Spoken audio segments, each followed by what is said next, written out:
Hey everybody, pop art painter Jamie Roxx here. This is a quick little video I'm knocking out whilst some paint on that particular painting there on that canvas or that easel over there is setting, so I can move on to the next part of that painting without blending happening. That's what needs to happen with that. Anyhow, I wanted to tell you guys about a conversation I had last night with a longtime collector. She's a great client. We love her to death around here. She's bought over a dozen paintings, probably more, probably double that. But anyway, she has a friend who's got a birthday coming up, and she needed a painting for him. She got a hold of me. And really, this is what we do in my business, in my art business, is the bulk of it, I would say 70%, maybe 65, art is commission work, And I don't post a lot of those. We don't post them in the blog really that much. Occasionally, if something's really super cool, we'll post it. But there's only so much you can post is what it is. And yeah, so we were talking about, and this is normally how the process goes. Valuable lesson to you youngster painters out there. This is why you have to have a conversation with your client. I know it's real trendy right now to, oh, but I don't like to talk on the phone. I only like texting. I'm afraid. This is grown-up time. You're saying you want to be a professional painter or whatever. It's time to grow up. Quit being afraid and pick up the damn phone, because you're going to need as much information from your client as you can possibly get. And communication just is better vocally than typing on text. How many times have you typed something in text and the person completely missed the point, or you missed their point of what you two were texting back and forth about? There's vocal inflection. You can convey much more efficiently communication. Things you need to know if you're going to paint this painting that they're paying you money to paint. Get over that baby stuff, and it's time to work, boys and girls. That's the bottom line. And here's another reason why. So we're talking, and she's doing the normal thing. What is this size going to, what is this going to cost and everything? And here's the sad truth of the world we live in.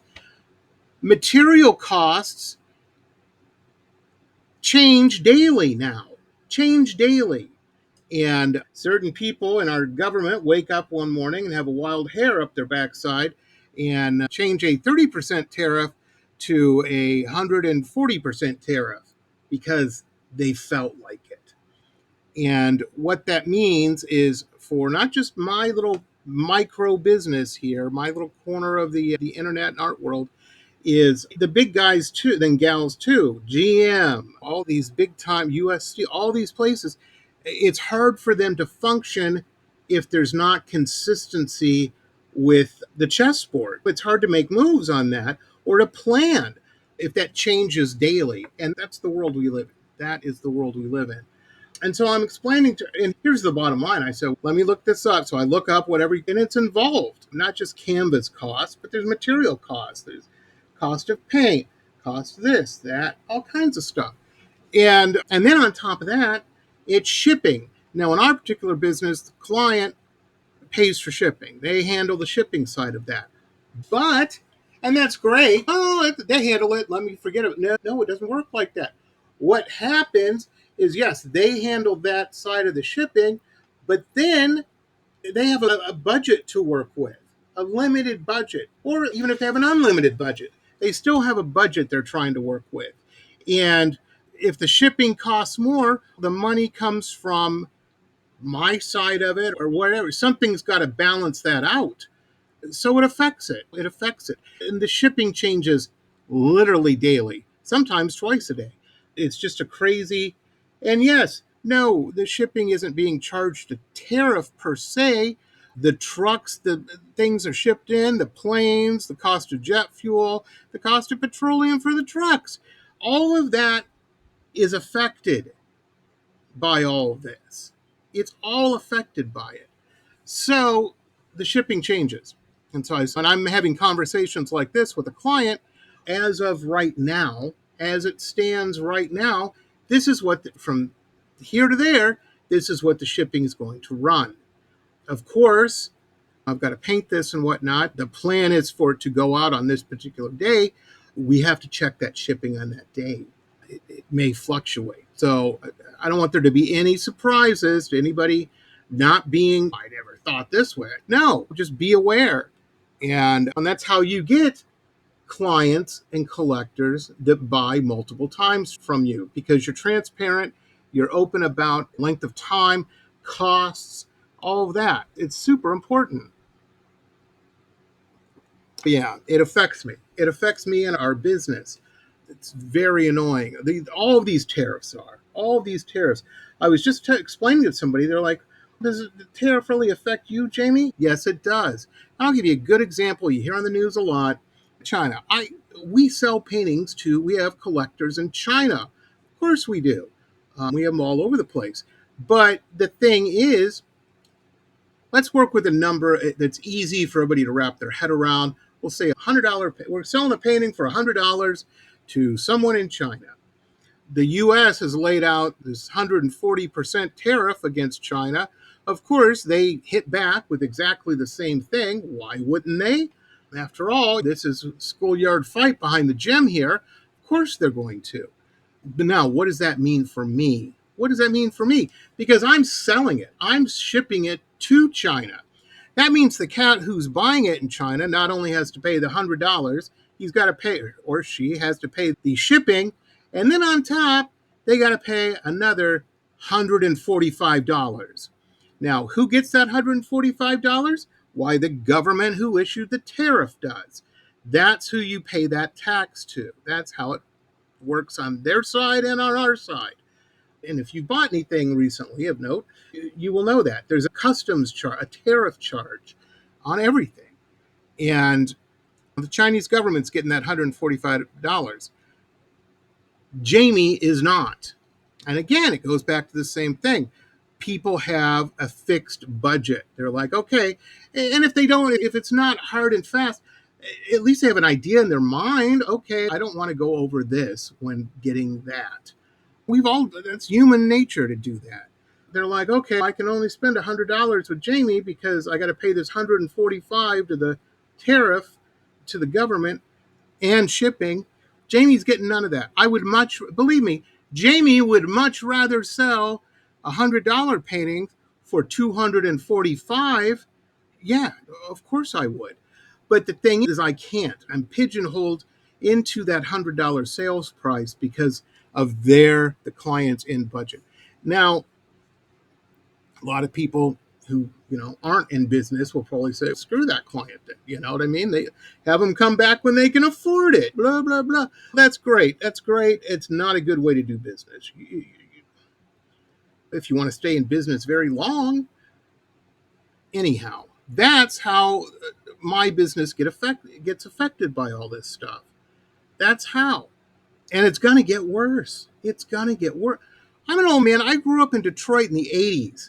In the 80s, man, I saw what happens when big companies leave and the Mad Max inspired chaos that follows.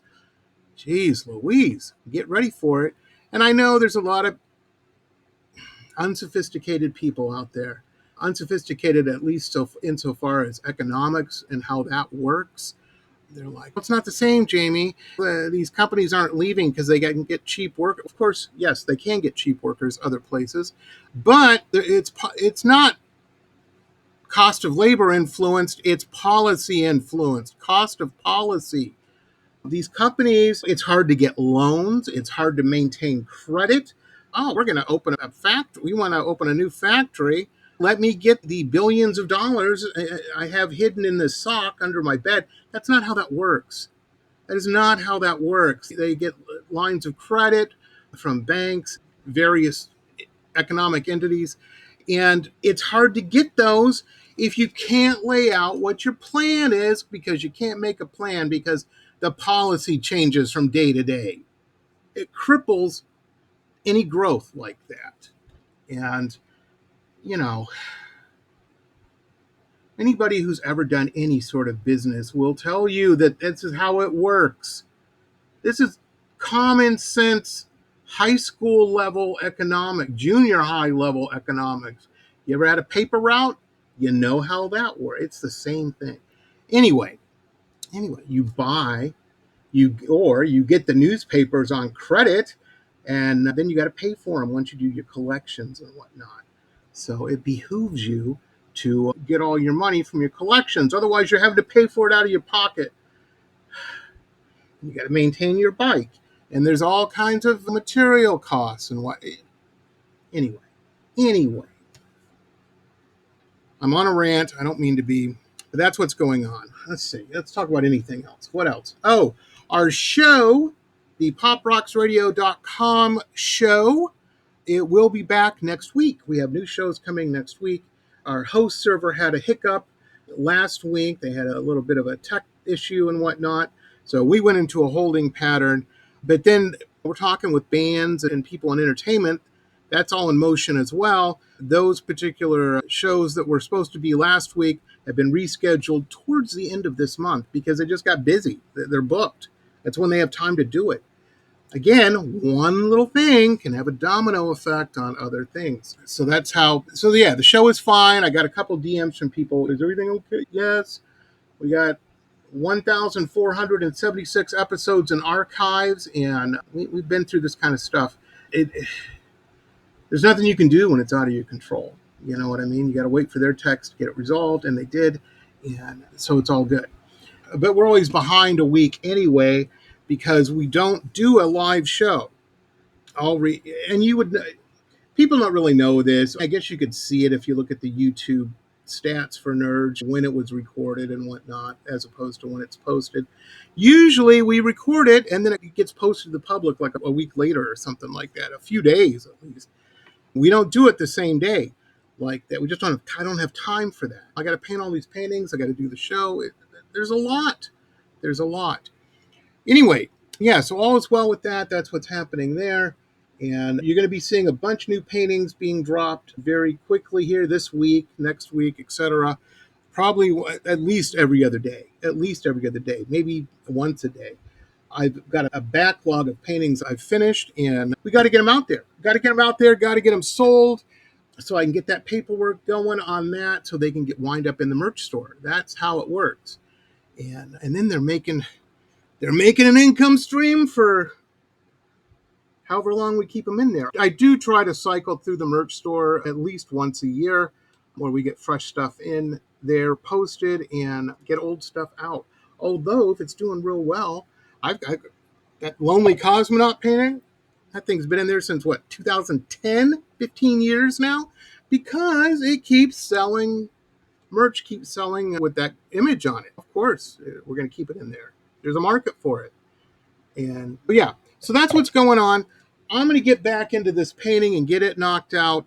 All is well. But remember that when people were bitching, as merchants and artisans and whatnot are bitching about the tariffs and whatnot, even in our little bullshit of a business, our little microcosm of a business, it affects us. And actually, probably more, I don't want to say that, but it affects us a lot because we're little. We count on every dime to come in. That's how we put food on the table and whatnot. Yeah, when dimes stop coming, it's a problem. And we have to work doubly hard to make sure to get dimes from somewhere else coming in. That's how that works. Anyway, have a great day, everybody. Be patient with people. Remember, the world's a weird place. Just be smart. Keep your head on a swivel, and let's all think positive, and we can hopefully get through all this. Okay, see you next time, everybody. Bye.